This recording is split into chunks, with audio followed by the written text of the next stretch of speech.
Let's talk for a minute about manipulating the pot size. Keeping the pot small by checking the flop is one way in which you can manipulate the size of the pot. Other times, you'll actually want to play a bigger pot when you hit a hand, and there are ways to do that as well.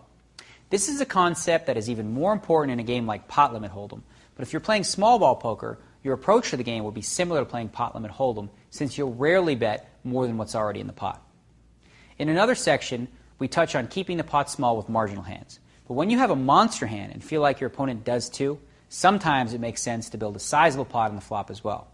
Before I continue, it's extremely important to remember throughout this entire small ball section that you shouldn't follow any of these strategies to the T. As in, you want to use these tools as general rules, but anytime you do the same thing in the same situations, you run the risk of giving away too much information to your opponents. For example, I'm giving away a lot of information in this section about my own play.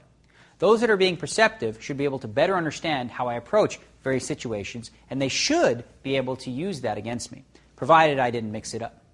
As I tell you all this, I think to myself, wow, if I played against a guy who played exactly like this, it would be very easy to figure him out. If you follow the rules, a raise in the flop would set off alarm bells in your opponent's head. Remember, we've already made it quite clear that we want to play small pots, so if we raise in the flop, that must mean that we have a monster hand. That should be true most of the time, but if it's true all of the time, you'll just never get paid off. You need to raise the flop from time to time as a pure bluff.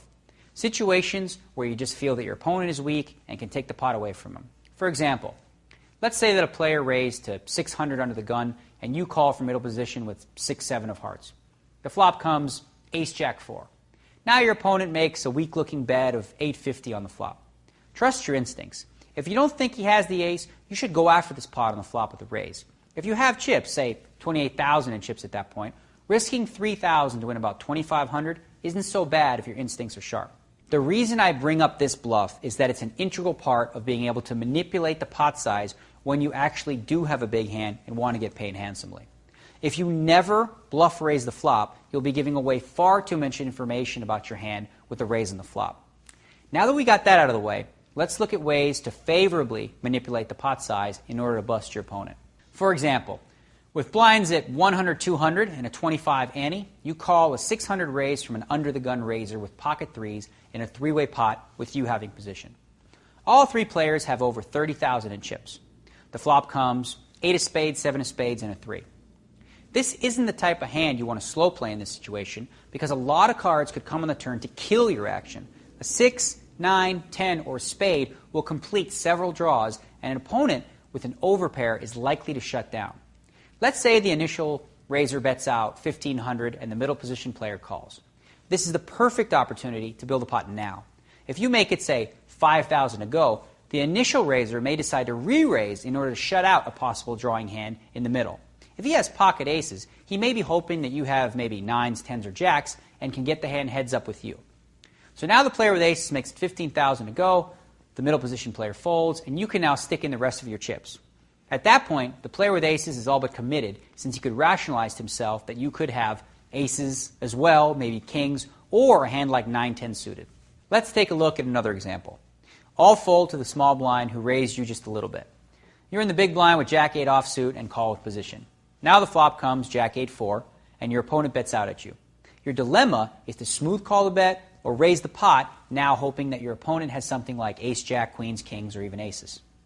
There is an obvious problem with calling here. With such a coordinated board and a flush draw present, there are too many cards that might hit the turn that will scare your opponent into shutting down with one of those hands. A 5, 6, 7, 8, 9, 10, jack, queen, king, ace, or any heart could potentially be an action killer for you. Let's look at it from your opponent's perspective for a second. Say you're sitting there with ace-jack in the small blind and the big blind just called you. Now the turn card comes the queen of hearts. What would you do in that spot? It's a terrible card for your hand, so terrible it all but forces you to check. Well, we don't want our opponent to get away that easily from a trap that we have sprung right here on the flop. By raising this hand on the flop, while you take the bluff away from your opponent, you'll also give your opponent a chance to bury himself if he decides to re-raise you all in on the flop. As I mentioned earlier, it's very important to mix up your play a little bit to make this play effective. Sometimes you're going to have to raise the flop, even with a hand like ace-7 or 3-4. You don't need to overdo it or even risk too many chips, but I can't tell you enough how important it is to avoid too many predictable patterns. One more example. A player raises from early position and you call from the big blind with Jack 9. Miraculously, the flop comes perfect, Jack, Jack 9. So you check to your opponent who bets out half the pot. Now against a rookie player, you could smooth call here and expect him to bet the turn again without trips. But most players will be very wary of your call on such a board and will check the turn even with pocket aces. So since the jig is up after you smooth call on the flop, why even bother? Why not check raise the flop and hope that either A, your opponent is trapped with ace-jack, B, doesn't believe you and makes a re-steal attempt, or C, puts you on a drawing hand and tries to protect a hand like pocket queens against it. In A, if you don't check raise the flop, you run the risk of minimizing your win. For example, if a spade hits the turn, or an 8, 10, or a queen, your opponent may now fear that a drawing hand has got there and he'll shut down. Not only would he fear drawing hands, but aside from Jack 9 and pocket 9s, he'll also have to fear that you hit your kicker on the turn as well. If you play the hand on the flop, there is no escaping for him. B could come into play as well if you have been pounding on this particular opponent. If you've beaten him several hands in a row, he may get so frustrated with you that he tries to push back at the worst time possible. With option C, your opponent may not want to have to guess on the turn and instead decide to fight out immediately if you have the jack. That's okay, since a re-raise would have to be pretty sizable, meaning we get some more money out of our opponent and also be able to avoid a disaster if they hit a two-outer on the turn or river by going all in. There is one other trick you should add to your repertoire, and that's checking big hands on the flop to let your opponents catch up. We've already added some texture to our game by checking marginal hands, checking some draws, and checking when we sense strength on dangerous boards. Now we also need to check some big hands as well. Let's look at an example. Say you raise with ace-king of hearts and the flop comes king 10-8 with 2 hearts. Now this looks like a dangerous board, so if you check that flop, your opponent may misinterpret the meaning of your check for weakness. Or he may believe that you're on a draw, which you are, but with a strong hand as well. Checking this flop could allow you to hit a monster hand at the same time as your opponent, only you'll end up with a nut hand. If your opponent has, say, Jack 9, the 7 of hearts on the turn could crush him. Even though you check the flop, it would still be hard for him to get away from this hand. Let's look at an even better example. You raise with pocket aces, and the flop comes ace-6-6. If your opponent has a 6 in this hand, you'll probably win a big pot no matter how you proceed. If he has a hand like pocket 9s, though, the only way you'll be able to trap him is to let him see a free card on the turn. If it's a 9, that's your home run ball right there. One more example.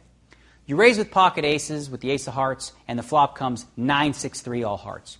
This flop is totally safe for you to check, and it could trick your opponent into believing that you're either simply on a flush draw, have flop nothing, or have a hand like ace-king of spades. By checking the flop, your opponent may try to make an aggressive bet on the turn if a heart doesn't hit, or he may go ahead and bluff if a heart comes since you checked the flop. He may not believe you checked the flop with the nut flush draw and or a pair. The best thing a check could do at this point would be to allow for a hand like queen-jack with the queen of hearts to catch up a little bit. A heart would trap him for a little bit, but a queen or a jack on the turn would likely induce your opponent to protect that pair with a bet. Even if it was queen-jack of spades, a hand that has your opponent drawing virtually dead, hitting a pair on the turn would trap your opponent into losing bets they would not have lost had you bet the flop.